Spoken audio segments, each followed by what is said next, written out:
You know what, bro? Good evening. Or the biggest reason why most of the people, even in self improvement, they fail. Well, इसके पीछे दो reason है जो इस video में हम लोग डिस्कस करने वाले हैं. I guess we shall begin. सबसे पहले इस पूरे के पूरे चैनल का मेन मोटो क्या है? Your growth. So if you are interested in that, if you are interested in your growth, तुम्हें पता है क्या करना है. Let's begin. सबसे पहली चीज और सबसे मेन रीजन जो होती है कि लोग फेल क्यों करते हैं even in this beautiful journey of self improvement. और गौर से सुनना, मैं ये बोल रहा हूं इट्स जस्ट अ प्रोसेस. आप इस प्रोसेस में फेल कर सकते हो. मैं ऐसा बिल्कुल भी नहीं कह रहा हूं कि आप अपनी लाइफ में फेल करोगे, क्योंकि लाइफ में अगर फेल करना होता तो तुम मुझे ऐसे सब्सक्राइब नहीं कर देते पहली वीडियो में. Come on, there must be a reason. There must be a reason क्यों मैं बार बार तुम्हारी फीड में आता हूं. There must be a reason क्यों तुमने अपने अंदर एक हौसला, एक भरोसा बना के रखा हुआ है मेरे लिए. So the first and the foremost reason क्यों लोग सेल्फ इंप्रूवमेंट में फेल हो जाते हैं इज डिपेंडेंसी. गौर से सुनना, डिपेंडेंसी क्या है? ये होता है एक बहाना मारने की मैकेनिज्म. फॉर एग्जाम्पल, मुझे करनी है भैया एक्सरसाइज, मुझे बनानी है अपनी बॉडी. मैं डेली आता हूँ छत पे, मैं मैट लगाता हूँ जो योगा मैट होता है, and I do my pushup and I do my squats and I do my jumping and all this shit. और जब ये सारी चीजें हो जाती हैं, पुलअप की बारी आती है. और फिर मुझे याद आता है, डैम भाई मेरे पास तो पुलअप बारी नहीं है. घर की सीलिंग में लटकूंगा, सीलिंग नीचे आ जाएगा, मैं ऊपर चला जाऊंगा. अब यहां से आती है dependency.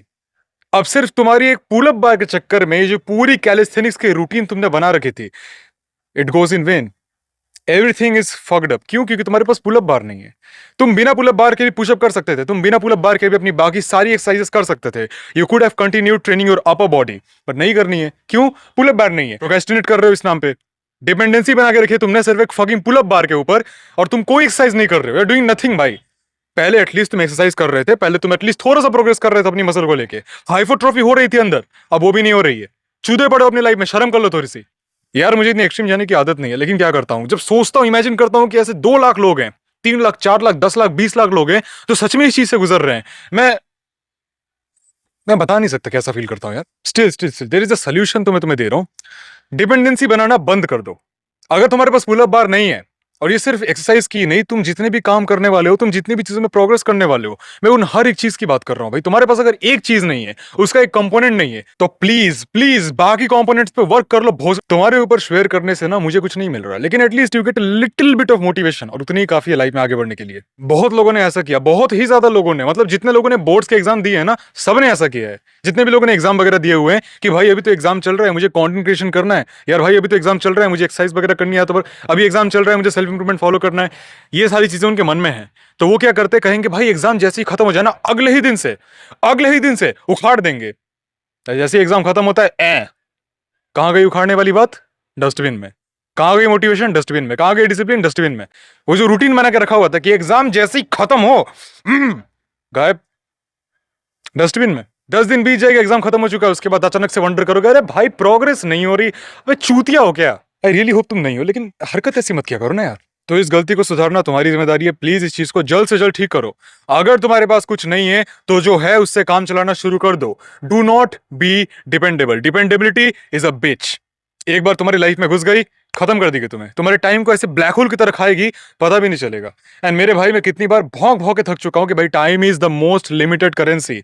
You can by time, technically you can, लेकिन उसके लिए बहुत सारा पैसा चाहिए. उसके लिए तुम्हें कमाना पड़ेगा, उसके लिए तुम्हें एक अर्निंग स्ट्रीम बनानी पड़ेगी. और अर्निंग स्ट्रीम बनेगी तब जब तुम्हारा माइंड हेल्दी रहेगा, जब तुम्हारे पास आइडियाज आएंगे, जब तुम्हारे पास प्रोडक्टिविटी आएगी. प्रोडक्टिविटी सिर्फ तभी आती है जब तुम नेगेटिव ट्रेड्स को पीछे छोड़ के जाओगे. ये एक बर्डन है भाई, तुम्हें नीचे खींच रही है. उस नौटंकी वाली लाइफस्टाइल को किसी भी कीमत पे अवॉइड करना है मेरे भाई. That's the goal. और दूसरी चीज तो जहर जैसी है भाई, क्योंकि डिपेंडेंसी, जो पहली चीज के बारे में मैंने बात की है, at least it's in your mind. तुम इसे फिक्स कर सकते हो, ये फिक्सेबल है. लेकिन दूसरी चीज इतनी हार्ड है फिक्स करना, क्या बताऊं यार. ऐसा लगता है कभी कभी जेनेटिक्स के अंदर घुसी है कुछ लोगों के, और उसे कहते हैं इंग्लिश में टू गेट कॉम्प्लासेंटेड.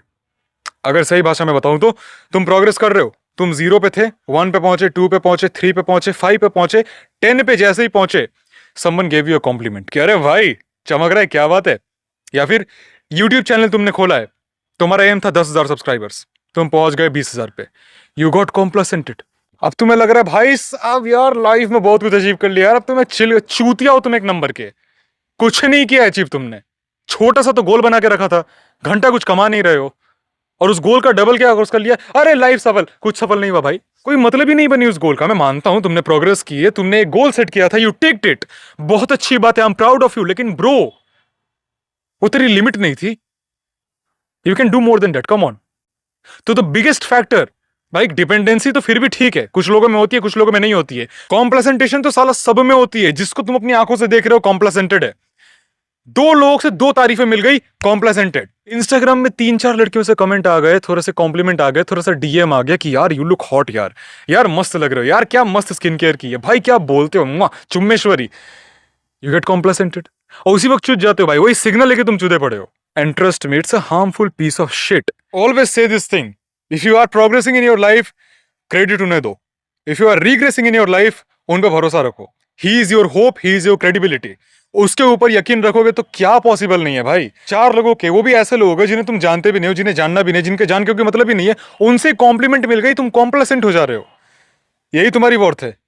मतलब वही 4 लोग अगर तुम्हें गाली देते, वही 4 लोग अगर तुम्हारे बारे में बुराई करते, तो क्या सोचोगे अपने बारे में? जिंदगी इज वेरी वेरी बिग, जिंदगी is very very rainbowish. You can achieve a lot of shit. बस 4 लोगों की बात से या अपने मन के इस रुकावटी लिमिट से अपने आप को बाहर निकालो मेरे भाई। Know your self worth. By the way, if you are literally invested in self improvement भाई, अगर तुम्हें एकदम उखाड़ना है लाइफ में, उखाड़ना है नॉन स्टॉप, बिना पीछे देखे, बिना रुके, इतना डेडिकेशन है तो check out the first link in the description या फिर पिन्ड कमेंट में। Just mind it when I say this thing, उस लिंक से तुम्हारी लाइफ भी चेंज हो सकती है। तब तक के लिए हमेशा की तरह मैं बार बार एक ही बात बोलूंगा, stay strong and do not be a bloody beach.